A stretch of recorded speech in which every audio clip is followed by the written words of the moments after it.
Well, we are joined today by the UFC middleweight Gerald GM3 Meerschaert, who kindly gives us some minutes to chat. Gerald, thank you for your time and welcome back to Somos MMA. You're a friend of the house, my man, so thank you very much for being here. Thanks for having me. I appreciate you guys.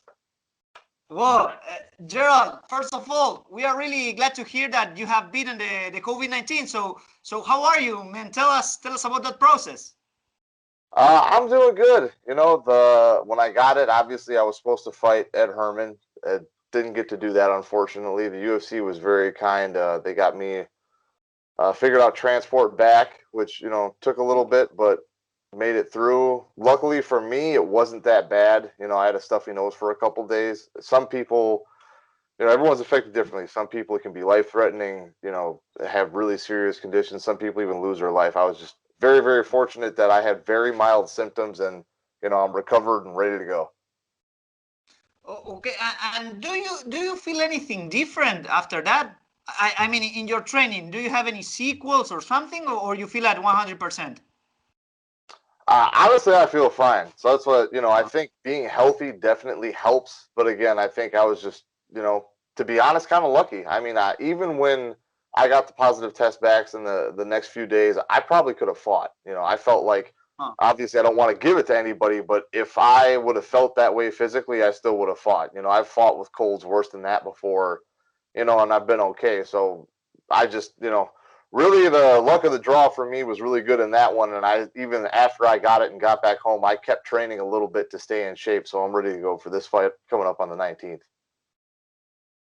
You were supposed to fight against Herman in light heavyweight.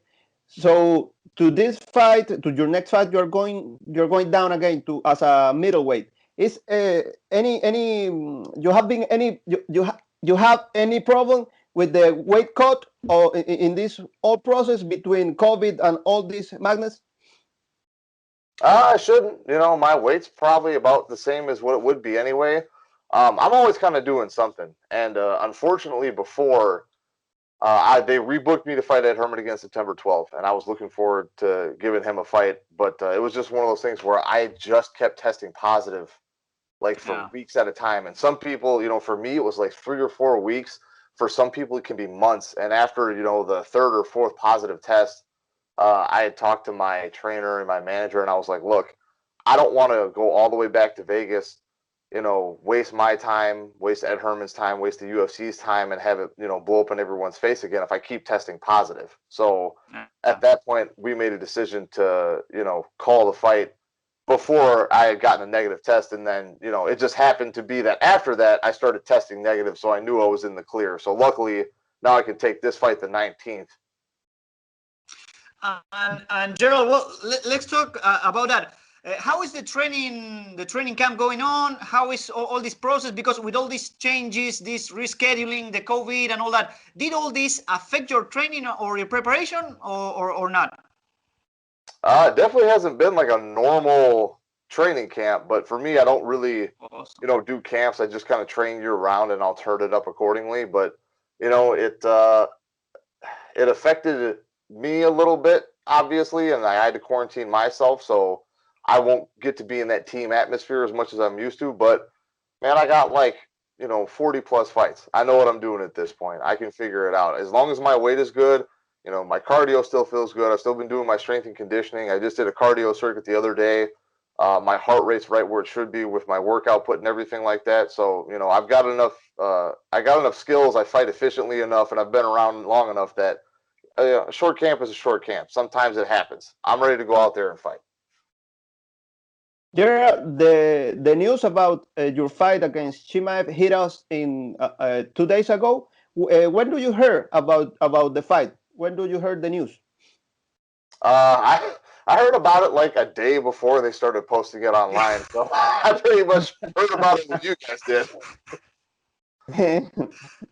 Well, Gerald, tell us, are you looking forward to the fight? What is your analysis of it?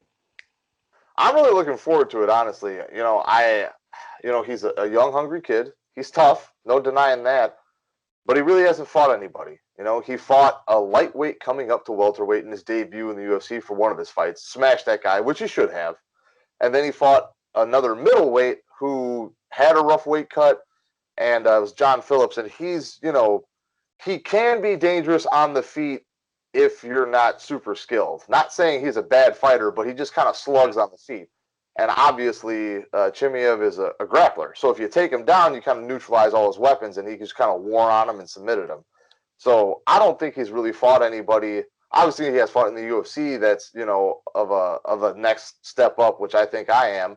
And throughout his fight career, he's only got 8 fights. Maybe he's got some experience before this, but I haven't seen him in a cage fight encounter any resistance. He has never stepped foot in a cage, whether it be in the UFC or any other place, where he fought an opponent that he had to overcome some type of adversity. He's always been, the guy that just runs through people, and it's been super easy. So I don't think he's going to know how to handle it when all of a sudden he goes in there and I'm not laying down for him and I'm in his face and I'm, every turn I'm right there fighting him just as hard as he's fighting. He's not going to be used to that, and I think he's going to break under that pressure. Gerald, you just mentioned, and have you watched videos of him? I mean, besides the 2 fights in the UFC, have you seen another footage of Chimaev outside the UFC? Yeah, I've seen a couple videos here and there. We actually have a common opponent, Sid Wheeler, who he fought, and even in that fight, Sid threw a couple punches, and it looked like he kind of freaked out. And then he just, he did what he does best. He shot in, he got a hold of him, and as soon as they got to the floor, he was fine. And, even in some of his other fights, like, obviously he's not just a grappler. That's just what he does best, so he just keeps doing it, which is very smart on his part. But even in one of his fights before, threw a real nice head kick into a takedown. So it's like, I'm sure he can do everything. But every fight he's been in, as far as I can tell, he kind of wants to be like Khabib. The thing with Khabib is Khabib's bigger than everyone that he fights. I'm not saying his technique is bad, but that helps a lot, especially if you're going to be the dominant wrestler. So now he's got to fight a guy that's bigger. I can almost guarantee I'm stronger. My grappling is just as good, if not better than his, even in the wrestling department. And I know my grappling's better submission-wise. So the only thing that he's done throughout his entire short career is take people down. I'm not going to let him take me down, but even if he does, who cares? Like, now he's in my world anyway. So I think that's going to present a lot of problems for him that he's probably not taking into account right now. Talking about that, Gerald, you are a submission wizard, and he's very good in the ground too. Do you like the style of this fight? I do. I really do. He is pretty much a straightforward. Like I said, he's going to try and he either goes, he'll go drop to his knee for a shot. He'll go double leg, try to lock up underneath the butt. If he can't get that, he comes up to a body lock. As soon as you get down, he's looking to lace the legs and triangle his legs around your legs. Then he's going to hit a wrist ride. Then he's going to pound you, and then he's going to look for a choke. He does the same thing every single fight, and he does it well. However, he hasn't fought anybody that has any decent wrestling defense, right? They just kind of try to pancake sprawl, and that's it. He hasn't fought anybody that really knows how to attack the neck like I do, or his other limbs. And everyone, it seems like they think that they have to stand up like a wrestler, like they go to build their base on all fours and they want to stand back up, which, if you're a guy that likes to wrist ride, is perfect. Then you break him down, you chop him, you grab wrists, you tie him up, and you're basically playing into his hand, where as if he takes me down, I have the option to stand up like that, but I can also go to my back, and I present very real danger where I could finish the fight off my back. And I don't know that he's ever fought anyone that can do that. And Gerald, it's sorry, Augusto. No, go ahead. It's okay. It's upset you that UFC have already give him another fight before fighting you? Yeah. Oh, I don't know if you guys can tell, but I'm fired up about this one, man. I've got nothing against the guy personally, but they're already talking about booking him against Maia in October. And, and I get it. He won 2 times back to back. They're really trying to hype him up. There's something about him that people like. And, he's got the backing of, most of where he's from in his country. But, I think I took that as straight disrespect. You're going to look at me and say, oh, yeah, well, once you beat him, now you can go fight someone else. I put out a tweet about it before, and I meant it. He's not going to physically be able to fight in October. And, I don't know him personally. I got nothing against him, but just for that alone, that's disrespect, and you're going to have to pay for that. So come September 19th, whatever happens, he's not walking out of there able to fight in October. Well, Gerald, I saw your tweet, of course. I want to know, do you feel underestimated for this fight? I mean, I guess underestimated would be another way to put it. Yeah, but again, I take it as being disrespectful. I understand that he's undefeated. I understand that he's got like the record for the fastest back-to-back wins in the UFC. I understand that they're trying to build this kid who's 8-0 to the next Khabib because Khabib's hot right now and they want to make another guy like that and have another person that can go between weight classes and win all these fights. And that's great. However, they're trying to use me as a stepping stone to do it. And like I said, that pisses me off. So, I get that my record doesn't look as good. I've had some lackluster fights, but that's the thing. I've been around for a while. Like I said, 40 plus fights. My record's not perfect. I've had ups and downs. I've had fights where I look great. I have fights where I look absolutely terrible. And I understand that. And, it's kind of liberating knowing that I've already lost before. I've already been there. I know what it's like. He's never been there before. I've faced adversity and won. He hasn't done that yet. And I'm going to show him that that's a whole different ballpark. And I'm going to show the entire organization that you can't put your ducks and count your eggs before they hatch, so to speak. And what do you think about all this hype around not only Kamzat Chimaev, but also there are many fighters that they have a couple of good fights, and the UFC is like, oh well, let's build up this guy.